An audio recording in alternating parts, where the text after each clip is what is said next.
আসসালামু আলাইকুম রহমতুল্লাহ। আমেরিকার উদ্দেশ্যে আমি একটু কথা বলতে চাই যে আমেরিকার সাথে আমাদের কোনো দুশ্মনী নেই। আমরা আমেরিকার সাথে কোনো ঝগড়াও করতে চাই না। তবে যদি আপনার ওই যে কোম্পানির বেলা যদি ইহুদির সাথে কোনো সম্পর্ক থাকে, ইহুদি পণ্য দিয়ে তারা যদি কোনো ব্যবহার ব্যর্থ হয়ে থাকে, আমি অনুরোধ করব এদের সাথে আপনারা কোম্পানির ক্ষেত্রে বা ব্যবসা বাণিজ্যের ক্ষেত্রে কোনো সম্পর্ক রাখবেন না। কারণ এরা আপনাদের দুশ্মন, আমাদের দুশ্মন। এরা এমনভাবে কাজ করে যার কারণে কিন্তু আপনারাও ক্ষতিগ্রস্ত হচ্ছেন। বেশিরভাগ আপনারাই ক্ষতিগ্রস্ত হচ্ছেন। তারা যে কোম্পানিগুলো বাইর করে এটা মানুষের জন্য উপকারী নয়, উপকারের চেয়ে অপকার হয় বেশি। তো সেদিক দিয়ে আপনারা অবশ্যই একটু মনোনিবেশ করবেন।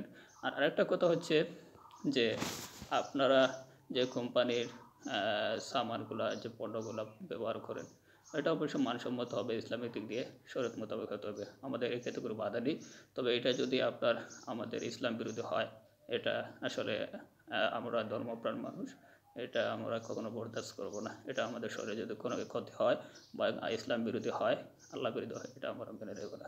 আমরা চাই আপনারা আসেন, ব্যবসা বাণিজ্য করেন। যত কোম্পানি আছে শুধু ইহুদি বাদে, ইসরায়েল কোম্পানির পরে আপনারা যত কোম্পানি আছে সবাই ব্যবসা বাণিজ্য করতে পারবেন, এটা আমাদের কোনো বাধা নেই।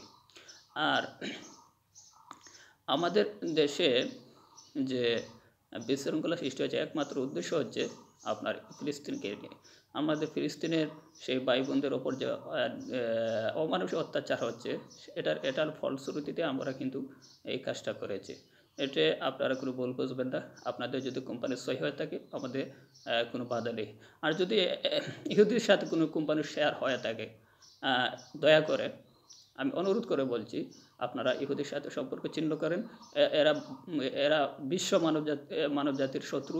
এরা কখনো পৃথিবীর মানুষের জন্য কল্যাণকামী হতে পারে না।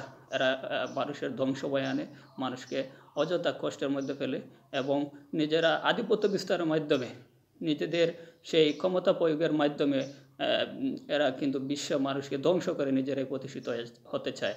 এটাই হচ্ছে ইহুদিদের নীতি। তো আপনারা অবশ্যই এগুলো নিয়ে চিন্তাভাবনা করে আপনারা কাজ করবে। আপনারা যারা বিশ্বমূরার আছেন, আমেরিকা আছে, ইউরোপ আছে, এরকম যারা আছেন এগুলো নিয়ে অবশ্যই একটু বিবেচনা করবেন। আর আমার অনুরোধ থাকবে আপনারা ফিলিস্তিনির স্বাধীনতা, ফিলিস্তিনির সার্বভৌমত্ব ধারণ করে এদেরকে এদেরকে স্বাধীনভাবে চলাফেরা করার উপযোগী করে একটু উসিলা করে ব্যবস্থা করে দিলে আল্লাহ তাআলা খুশি হন আর আমরাও খুশি হব। এই বলে আমার সংক্ষিপ্ত বক্তব্য এখানে শেষ করলাম। আসসালামু আলাইকুম ওয়া রাহমাতুল্লাহ।